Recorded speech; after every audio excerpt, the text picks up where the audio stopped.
दोस्तों 80 और 90 के दशक का पॉपुलर ड्रिंक रसना तो आपको याद ही होगा। दोस्तों ये भारत का एकमात्र ऐसा ड्रिंक था जिसने लिक्विड मार्केट में लगभग 90% से भी हिस्सेदारी को कवर किए हुए था। और दोस्तों उस समय पर बच्चे से लेकर बूढ़ों तक हर किसी का फेवरेट रसना हुआ करता था।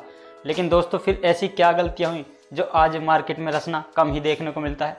तो दोस्तों आज की इस वीडियो में हम यही जानने की कोशिश करेंगे कि रसना कैसे बना, कैसे इसने 90% मार्केट को कवर किया और किन गलतियों के कारण आज ये मार्केट से लगभग बाहर ही हो चुका है। तो दोस्तों जानने को मिलेगा सब कुछ आज की इस वीडियो में।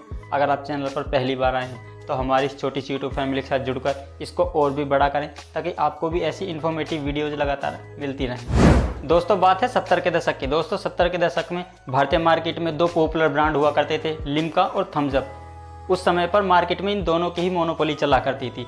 साथ ही साथ इनके साथ प्रॉब्लम ये थी कि एक तो ये महंगे थे, दूसरा ये एडल्ट के लिए टारगेट किए गए थे। अगर मार्केट में देखा जाता तो उस समय पर बच्चों के लिए कोई ऐसा सॉफ्ट ड्रिंक नहीं था जो स्पेशली बच्चों के लिए बनाया गया हो। इसीलिए गुजरात के रहने वाले खंबाटा जी ने सोचा कि भैया बच्चों को टारगेट करके कोई ऐसा सॉफ्ट ड्रिंक बनाया जाए जो स्पेशली बच्चों के लिए हो। अब दोस्तों खंबाटा जी ने एक ऐसा प्रोडक्ट तैयार किया जो स्पेशली बच्चों के लिए बनाया गया था और उसका नाम था जाफ। बेसिकली ये आम की एक प्रजाति होता है जाफना, उससे शब्द लिया हुआ था। लेकिन ये नाम एक इंग्लिश नाम सा लगता था, इसलिए लोग इससे कनेक्ट नहीं कर पाते थे और ना ही समझ पाते थे कि भैया ये क्या प्रोडक्ट है। इसलिए जब ये सफल नहीं हो पाया फिर खंबाटा जी को लगा कि यार इसका नाम को चेंज करना चाहिए और 1979 में इन्होंने इसका नाम रसना रख दिया और दोबारा से मार्केट में इसको लॉन्च कर दिया। साथ ही साथ इसके कई सारे फ्लेवर भी लॉन्च करे, मैंगो फ्लेवर, बनाना फ्लेवर, इस तरह के काफ़ी सारे फ्रूट फ्लेवर इसके लॉन्च भी करे। 80 के दशक आते आते रसना का ये ड्रिंक काफ़ी तेज़ी से पॉपुलर होने लगा, क्योंकि एक तो ये 5 रुपये के छोटे पैकेट में आता था और साथ ही एक पैकेट लेने में 32 गिलास बना करते थे। तो भैया इस तरह से जो बच्चे थे और उनके माता पिता थे उनको भी लगता था कि भैया अगर हम एक थम्स अप की या लिम्का की बोतल खरीदेंगे तो वो एक बार में ही पीनी पड़ेगी। लेकिन रसना एक ऐसा प्रोडक्ट था कि भैया 5 रुपये में अगर आपने एक बार ले लिया तो आप उसको रख के बाद में 32 गिलास बनाकर भी पी सकते हैं। इस तरह से रसना का ये पॉपुलर प्रोडक्ट काफ़ी तेज़ी से हिट होने लगा। बच्चे तो इसको काफ़ी पसंद कर ही रहे थे, साथ में बड़ों के लिए भी एक मोस्ट पॉपुलर प्रोडक्ट बनकर साबित हुआ। दोस्तों इसकी पॉपुलरिटी इतनी हो गई थी कि जब लोगों के घर रिश्तेदार आया करते थे तो वो अपने ओकेज़न पर भी रसना का जो ये प्रोडक्ट है यही लोगों को सर्व किया करते थे। अब रसना ने देखा कि भैया उनका जो पॉपुलर प्रोडक्ट था ये शहरी इलाके में तो काफ़ी तेज़ी से पॉपुलर हुआ, लेकिन अब बारी थी कि भैया इस पॉपुलर को ग्रामीण इलाके में भी हिट कराना है। इसीलिए अगर ये ग्रामीण इलाके में उस 5 रुपये के पैकेट को ही लॉन्च कर देते तो 5 रुपये उस समय पर एक बड़ी रकम मानी जाती थी। तो इसीलिए ग्रामीण इलाकों में इन्होंने एक छोटा 2 रुपये वाला पैकेट लॉन्च किया जिसमें से 6 गिलास रसना आसानी से बनाए जा सकते थे। और ये 2 रुपये वाला इनका छोटा सा प्रोडक्ट ग्रामीण इलाकों में भी काफ़ी तेज़ी से पॉपुलर हुआ, क्योंकि लोगों को एक तरफ जहाँ पर वो महंगी कोल्ड ड्रिंक्स खरीद रहे थे वहीं उनके पास अब सस्ते में अच्छी ड्रिंक मिल रही थी, ना इसमें किसी तरह के कोई केमिकल्स थे और स्वाद भी इसका काफ़ी अच्छा था। इसीलिए लोगों के बीच ये काफ़ी तेज़ी से पॉपुलर होने लगा और देखते ही देखते इसने 90% मार्केट को भी कवर कर लिया। अब रसना धीरे धीरे भारतीय मार्केट में काफ़ी तेज़ी से पॉपुलर हो रहा था और ये सस्ता तो था ही, साथ में काफ़ी सारे फ्लेवर के साथ भी आता था। इन्होंने अपनी खुद की R&D टीम बनाई जिससे कि भैया वो अलग अलग फ्लेवर लोगों के लिए विकसित कर सके, क्योंकि समय के साथ साथ लोगों की जो चॉइस है वो भी बदलती रहती है। तो लोगों के लिए अलग अलग वैरायटी लाना भी इनके लिए बहुत ज़रूरी था। इसलिए 2000 के बाद इन्होंने काफ़ी सारे और भी फ्लेवर रसना में लॉन्च कर दिए। तो इसीलिए इन्होंने हर वर्ग के लोगों को टारगेट करना शुरू कर दिया कि भैया किसी को अगर सेब पसंद नहीं है तो उसके लिए मैंगो फ्लेवर, किसी को मैंगो फ्लेवर पसंद नहीं है तो उसके लिए ऑरेंज फ्लेवर, यानी कि सबकी ज़रूरतों को देखते हुए इन्होंने काफ़ी सारे फ्लेवर मार्केट में लॉन्च कर दिए। और साथ ही साथ इन्होंने अपने रसना के जो विज्ञापन थे वो भी दूरदर्शन पर दिखाने शुरू करे, क्योंकि उस समय पर दूरदर्शन एकमात्र ऐसा साधन था जिससे कोई भी ब्रांड लोगों तक पहुंच सकता था। तो रसना ने भी उसका भरपूर फ़ायदा उठाया।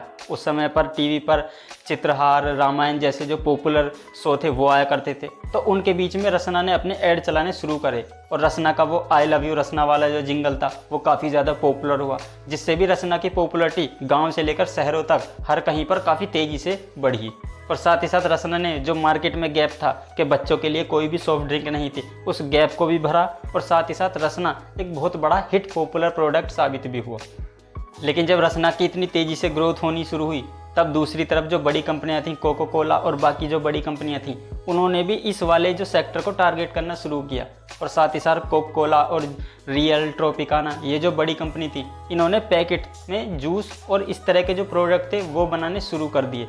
दूसरी तरफ फिर रसना को मार्केट में भी काफ़ी ज़्यादा कंपटीशन मिलने लगा था और जहाँ पर कोका कोला और ये जो बड़ी कंपनी थी, इन्होंने और तेज़ी से अपने विज्ञापन चलाए और साथ ही साथ उसकी कॉस्ट को भी कम रखा। और साथ ही साथ उन्होंने एक काम और अलग ये किया, उन्होंने जो अपने ड्रिंक थे उनको रेडीमेड तैयार किया। और यहीं पर रसना के लिए एक बहुत बड़ा चैलेंजिंग था, क्योंकि रसना एक तरफ पैकेट में आता था, उसको लोगों को फाड़ कर और फिर मिक्स करके बनाना होता था। वहीं दूसरी तरफ ये जो कंपनियां थी, ये बिल्कुल रेडीमेड तैयार चीज़ लोगों को दे रही थी, जिससे कि भैया लोगों को उसको घर पे ले जाकर बनाना नहीं पड़ेगा, लोग कहीं भी लेकर और उसको पीकर फेंक सकते थे।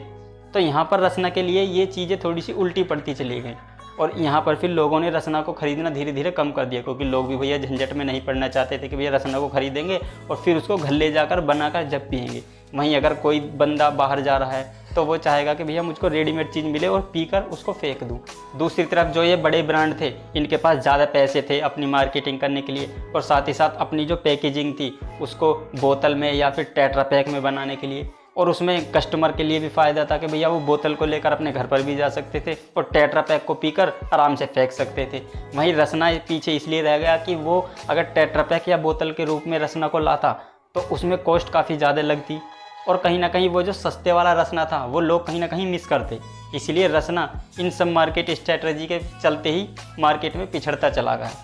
और फिर 2010 के बाद तो फ्रूट जूस बनाने वाली कंपनियों की बाढ़ सी ही आ गई। कोका कोला हो, पेप्सी हो, रियल हो या ट्रोपिकाना हो, इतनी सारी कंपनियां मार्केट में आ चुकी थी कि भैया रसना के लिए काफ़ी ज़्यादा चैलेंजिंग हालात हो चुके थे। दूसरी तरफ ये कंपनियां सस्ते में उनको फ्रूट जूस लोगों को उपलब्ध करा रही थी, तो इसलिए रसना उस कंपटीशन के चलते कहीं दब गया, क्योंकि रसना के पास उतनी बड़ी वैल्यूएशन भी नहीं थी कि भैया वो इन सबसे ज़्यादा बेहतर प्रोडक्ट बनाकर और सस्ते में लोगों को प्रोवाइड कर सके। इसलिए रसना का जो वो एक ऑरा था वो कहीं ना कहीं दबता ही चला गया इन बड़े नाम के आगे।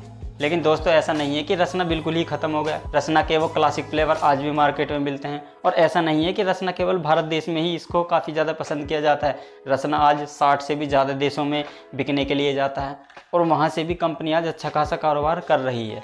लेकिन दोस्तों फिर भी अगर बात की जाए 80 और 90 के दशक की, जो ऑरा उस समय पर रसना का हुआ करता था, वो ऑरा आज कहीं ना कहीं रसना मिस कर रही है और बाकी जो बड़ी कंपनियां हैं वो मार्केट में आज कंपटीटर के तौर पर रसना के सामने आकर खड़ी हो गई हैं, जिससे रसना का जो कारोबार है काफ़ी ज़्यादा प्रभावित हुआ है। तो दोस्तों आज की रसना की इस स्टोरी में इतना ही। वीडियो कैसी लगी कमेंट में अपनी राय ज़रूर दें। Thanks for your valuable time.